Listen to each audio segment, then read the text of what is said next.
آج احمد فراز کی ایک غزل لے کر حاضر ہوا ہوں۔ پہلے غزل دیکھ لیتے ہیں، بعد میں اس پر بات ہوتی ہے۔ غزل ہے کہ وارفتگی میں دل کا چلن انتہا کا تھا، وارفتگی میں دل کا چلن انتہا کا تھا، اب بت پرست ہے جو نہ قائل خدا کا تھا، مجھ کو خود اپنے آپ سے شرمندگی ہوئی، وہ اس طرح کہ تجھ پہ بھروسہ بلا کا تھا، وار اس قدر شدید کہ دشمن ہی کر سکے، چہرہ مگر ضرور کسی آشنا کا تھا، اب یہ کہ اپنی کشت تمنا کو روئیے، اب اس سے کیا گلا کہ وہ بادل ہوا کا تھا، تو نے بچھڑ کر اپنے سر الزام لے لیا، تو نے بچھڑ کر اپنے سر الزام لے لیا، ورنہ فراز کا تو یہ رونا صدا کا تھا۔ اب دیکھتے ہیں اس کے اشعار کے معنی کیا ہو سکتے ہیں۔ پہلا شعر ہے کہ وارفتگی میں دل کا چلن انتہا کا تھا۔ وارفتگی کے کئی معنی ہوتے ہیں: دیوانگی، مدہوشی، بے اختیار، جب اپنے آپ پر بھی اختیار نہ ہو، یہ مایوسی، دل کا ٹوٹا ہوا ہونا۔ تو مایوسی کے عالم میں دل کا چلن جو ہے، دل کا مزاج بالکل اپنی انتہا کو پہنچ گیا تھا کہ اب وہ بت پرستی پر بھی مائل ہو گیا، بت کو پوجنے لگا، جو کبھی خدا کی ذات کا بھی قائل نہیں تھا۔ وہ مانتے ہی نہیں تھا کہ خدا نام کی کوئی ہستی بھی ہے دنیا میں، خدا ہے جو پوری دنیا کو چلا رہا، وہ اس کا بھی قائل نہیں تھا۔ لیکن مایوسی اس قدر بڑھی، دیوانگی اس قدر بڑھی کہ اب وہی دل جو ہے وہ بت پرستی کو مائل ہو گیا ہے۔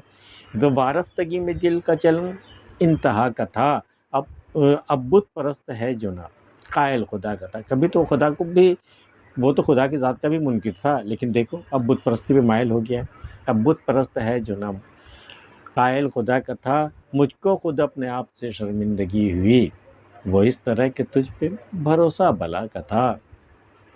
مجھے اب اپنے آپ سے بھی شرمندگی ہو رہی، اپنے آپ سے میں آنکھیں نہیں ملا پا رہا ہوں۔ وہ اس طرح یہ کہ میں نے تجھ پہ بھروسہ بلا کا کیا تھا، ایسا بھروسہ اپنی ذات سے بڑھ کے ہم نے تجھ پہ بھروسہ کیا تھا، اور ظاہر ہے کہ وقت کے ساتھ یہ بھروسہ ٹوٹا اور بری طرح ٹوٹا، تو میں اپنے آپ پہ، تو میں اپنی نظر میں ہی گر گیا، میں اپنے آپ سے نظر ملانے قابل نہیں رہا کہ مجھ جیسا شخص، تجھ جیسے شخص پہ بھروسہ کر دیا کہ وہ بھی بلا کا، مجھ کو خود اپنے آپ سے شرمندگی ہوئی، وہ اس طرح کہ تجھ پہ بھروسہ بلا کا تھا، وارث قدر شدید کہ دشمن ہی کر سکے۔ اتنا شدید وار تھا، اتنا زبردست اٹیک مجھ پر ہوا تھا، یہ ایک زبردست وار جو ہے وہ صرف دشمن کر سکتا، دوست نہیں کر سکتا۔ وارث قدر شدید کہ دشمن ہی کر سکے، چہرہ مگر ضرور کسی آشنا کا تھا۔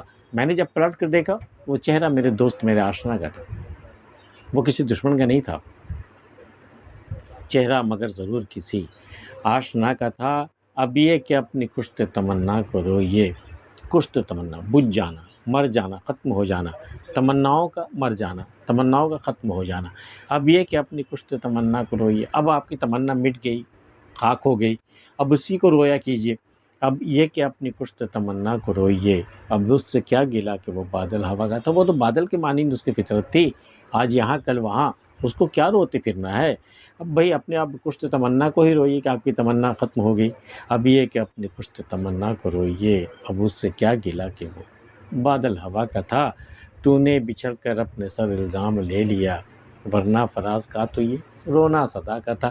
بھئی فراز کی تو زندگی ہی گزر رہی روتے روتے، اب تو نے کیا ہوا کہ بچھڑ کر کے اپنے سر الزام لے لیا، اب الزام تمہارے سر آیا کہ تم بچھڑ گئے اس لیے فراز رو رہا ہے۔ ایسا نہیں ہے، وہ تو ایسے ہی روتا رہتا ہے۔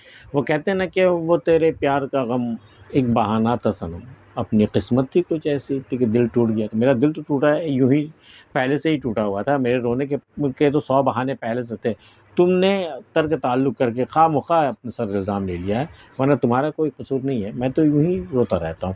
تو نے بچھڑ کر اپنے سر الزام لے لیا، ورنہ فراز کا تو یہ رونا صدا کا تھا۔ آج کے ویڈیو میں اتنا ہی۔ احمد فراز کی یہ غزل اور ہماری پیشکش آپ کو کیسی لگی ہے، ہمیں کمنٹ کر کے ضرور بتائیے۔